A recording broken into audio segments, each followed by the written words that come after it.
Xin chào các bạn nhé. Trên tay mình đây rất là nhiều những cái bóng đèn led đó các bạn, nó bị hư rồi.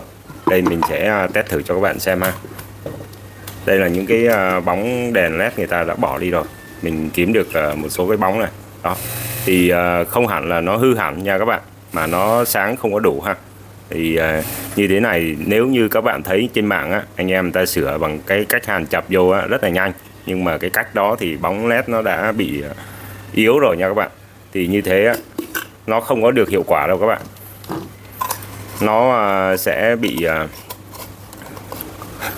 mau bị chết lắm nha các bạn. Chỉ khoảng tầm 1-2 tuần các bạn xài là nó sẽ bị hư. Mình sẽ kiểm tra thử cái nguồn của nó ha. Rồi nó còn là 150 mấy V nha các bạn. Vậy thì mình nghĩ nguồn nó còn ok. Có một số bóng nó bị đứt này các bạn này. Đó, 192V nha các bạn. Như vậy thì cái nguồn này vẫn còn. Thì cái cách của mình á, là mình sẽ sửa được cái bóng led này và giúp làm cho nó coi như là gần như một cái bóng mới nha các bạn. Rất là bền luôn. Thì bây giờ các bạn có thể mua đồ công nghệ thì những cái thứ vật dụng của đèn led này các bạn, nó rất là sẵn trên thị trường. Thì hôm nay mình giới thiệu với các bạn đây. Mình mới nhận được hàng. Tổng cộng luôn là các bạn này, 4 cái vỉ led như thế này. Cái vỉ lớn đó là 50W nha các bạn. Và 3 cái vỉ này là 20W. Đó. Thì mình hết 57.000 cho 4 cái vỉ led như thế này. Như vậy bình quân là khoảng tầm 15.000 ha. Khoảng tầm 15.000 một cái vỉ như thế này. Với lại nó hay cái gì này các bạn. Cái vỉ led mình mua á, mình cũng không đo kích thước đâu các bạn. Mình chủ yếu là mình căn làm sao, ví dụ như đường kính của cái bóng led này các bạn, nó là tầm 10 mấy ha, thì làm sao các bạn mua cái vỉ nó nhỏ hơn là được nha các bạn. Nhưng rất may là ở đây nó vừa luôn, nó phù hợp, nó bằng luôn nha các bạn. Nó vừa y luôn cái vỉ led này. Đó. Với lại các bạn lưu ý thêm một cái thông số nữa. Cái giải điện áp ra thì không biết ở đây nó có ghi không. Thì ở đây là của thương hiệu đèn Mỹ Linh, cũng không phải là đèn cao cấp, nhưng mà như ở nhà mình xài các bạn, thì mình thấy cái dạng led như thế này á cũng bảo hành 2 năm, thì mình thấy hầu như là cũng 4-5 năm nay mình xài thì chưa có hư trước cái thời gian bảo hành nha các bạn. Hầu như là không thấy luôn. Thì toàn là sau thời gian bảo hành thì chip led nó mới có vấn đề. Đó, thì hôm nay là mình chia sẻ với các bạn cái cách nếu như các bạn kiểm tra mà thấy cái nguồn led nó còn sống thì các bạn hoàn toàn có thể thay thế bằng cái vỉ led khác nha các bạn. Rất là tiết kiệm và rẻ tiền ha. Thì các bạn có thể là mua trước. Ví dụ nhà mình xài những cái bóng mà 50W thì các bạn có thể đặt sẵn những cái vỉ led như thế này, rất là rẻ luôn nha các bạn. Đây bây giờ thì mình tiến hành thay cho nó nha các bạn. Rất đơn giản luôn ha. Đó, các bạn tháo 4 con ốc này ra. Thì các bạn nhớ luôn là cái phần dây âm dương nha các bạn nha, để lát nữa mình đấu vào cái mạch này á, nó sẽ không có bị lộn ha.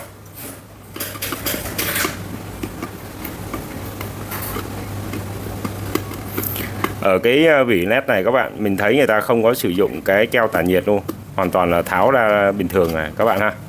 Thì nếu các bạn có cái keo tản nhiệt thì nên sử dụng cho nó, thì nó sẽ tăng cái độ bền của chip led này lên nha các bạn. Mình xài cái loại thiếc hàn này, mình mới đặt mua bên Trung Quốc này các bạn. Thì nói chung cái loại thiếc này thì không phải loại tốt nhất nha các bạn, nó chỉ là loại 60-40 thôi. Nếu anh em xài loại tốt hơn thì có thể tăng cái phần thiếc nhiều lên nha các bạn. Thì có thể là 63, 37, hoặc là có những cái loại nó tốt hơn nữa các bạn, nó tới 80-90% và nó không có chì luôn, nó thay thế bằng đồng ha, bằng đồng hoặc kẽm. Đây mình sử dụng cái loại này thì mình cũng mới đặt hàng về được các bạn, thì thử nghiệm coi nó có ok không. Nhớ là cái nguồn âm nguồn dương của nó nha các bạn. Thì tốt nhất là bây giờ mình sẽ đánh dấu nó ha. Mình sẽ cắm nguồn và mình đánh dấu nó lại thử coi là cái bên nào bên âm, bên nào bên dương nha các bạn. Mình sơ ý ha. Bên nào bên âm, bên nào bên dương. Thì ở đây trường hợp này các bạn, thì mình sẽ để đồng hồ lên thang đo 200 ha.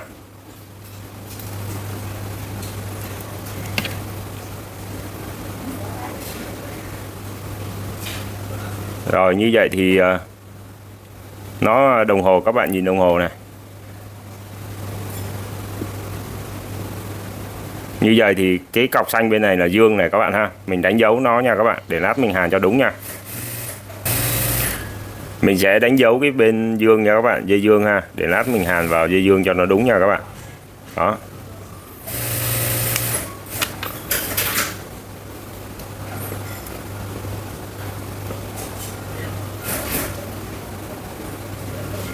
Rồi mình nhả cái phần này ra ha.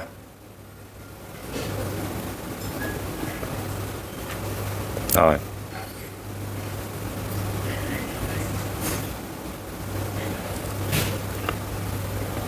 Thì những cái vỉ led cũ như thế này các bạn có sửa thì nó cũng không có được bao lâu nha các bạn. Nó không có được nếu có sửa được á thì cũng thời gian không có được nhiều, mà lại gây ra cái tình trạng là mất thời gian cho mình nữa. Đó. Thì ở đây mình thấy là cái vỉ led này nó vừa vặn luôn nha các bạn, rất là hay luôn.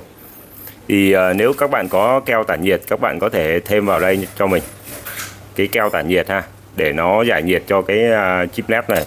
Như ở đây mình có sẵn thì mình thêm keo cho nó. Còn nếu các bạn không có thì cũng không sao nha các bạn. Đây mình có rất là nhiều cái vỉ led như thế này ha.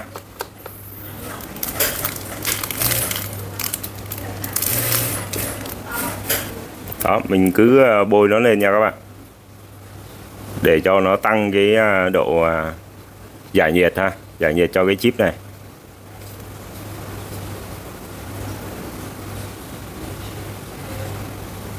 Thì nó sẽ bền cái chip này hơn nha các bạn, thì nó sẽ hiệu quả hơn.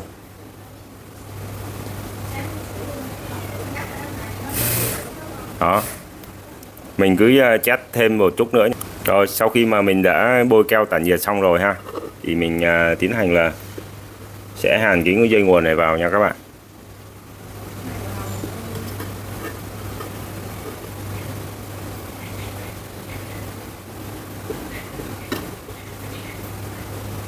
Đó.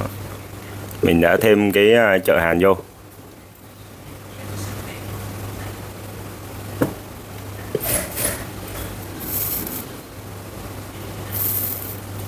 Đó.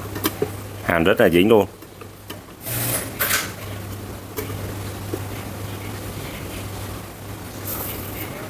Rất là dính và bóng đẹp ha.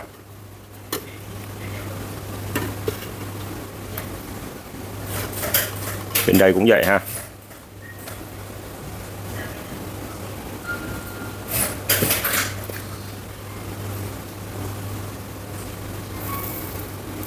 Đó, coi như mình đã kết nối xong rồi nha các bạn. Bây giờ mình tìm vào đúng cái vị trí lỗ ốc này các bạn này. Đó, mình bắt vô thôi. Thì hồi nãy mình đã căn rồi đó các bạn, thì cái lỗ ốc nó vừa luôn ha. Bắt xuống trước là cũng được nha các bạn.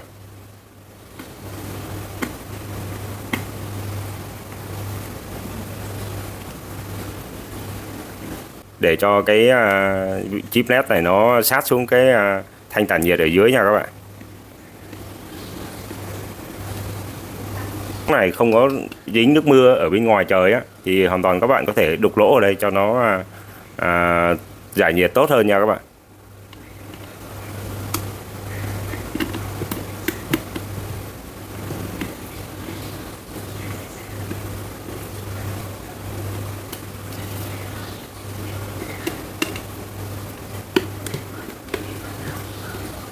Đó, mình đã thay được cái chip led gần như zin luôn nha các bạn. Và mình sẽ test thử ha. Đó, rất là sáng luôn nè các bạn, rất là sáng đẹp luôn. Đó. Sáng tuyệt vời luôn nha các bạn.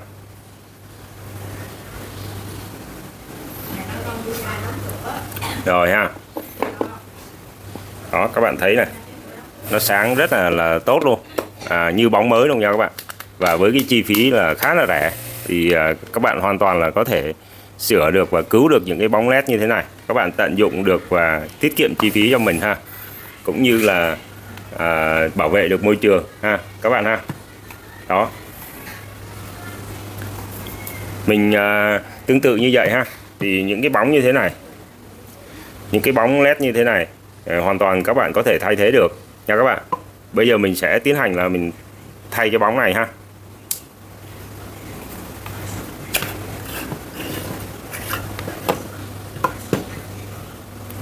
Đó, bóng rất là sáng luôn. Thì như trường hợp bóng này thì mình cũng tiến hành là mình nhả ra nha các bạn.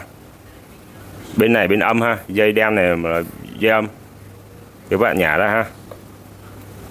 Đó, tháo được cái chip rồi. Thì các bạn thấy rằng cái chip này ha, nó gần như tương đương nhau nha các bạn. Các cái lô ốc cũng trùng khớp luôn này. Mặc dù là cái bản nó có thể xê dịch tí xíu, nhưng mà đều là gắn được nha các bạn. Nó sẽ rất là dính chì luôn. Các bạn cho vô đây ha,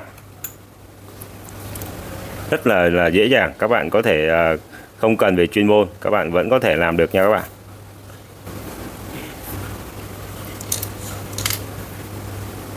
Rồi mình cho cái dây nguồn này đi qua, còn không có cũng không sao, cái cũ của nó không có các bạn. Đó, rồi mình tiến hành hàn vô thôi.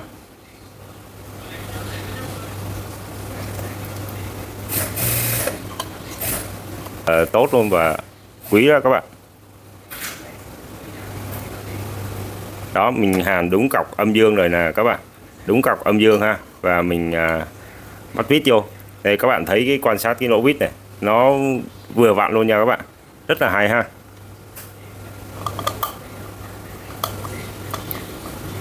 Đó, bên này mình cũng bắt vít hết ha.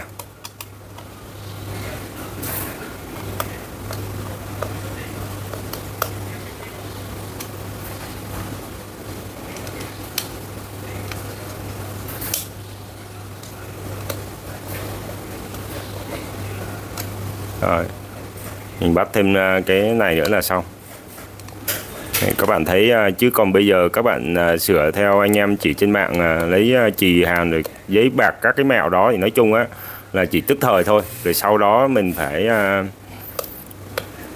sau đó bóng nó cũng hư các bạn à, cũng phải thay thế bóng mới, chứ còn về lâu về dài thì không làm phương pháp đó được cho các bạn. Ví dụ như thế này mình đấu chập vô là chắc chắn bóng này sáng này, nhưng mà nó không có bền ha. Rồi bây giờ mình sẽ cắm nguồn vô nha các bạn. Đó, rất là sáng luôn này các bạn này, rất là sáng luôn, tuyệt vời luôn ha. Coi như là mình đã cứu được cái bóng đèn led rồi. Đó, rồi cái phần này các bạn cho thêm xíu keo 502 là nó dính chắc chắn luôn là được nha các bạn. Đó, video hôm nay mình xin kết thúc ở đây nha. Mình hy vọng là sau cái video này giúp ích được cho các bạn, và các bạn có thể tự sửa được những cái bóng đèn led hư ở nhà nha các bạn. Mình chúc các bạn thành công, và nếu có cái điều gì thắc mắc các bạn hãy để lại bình luận giúp mình nhé. Xin chào tạm biệt các bạn.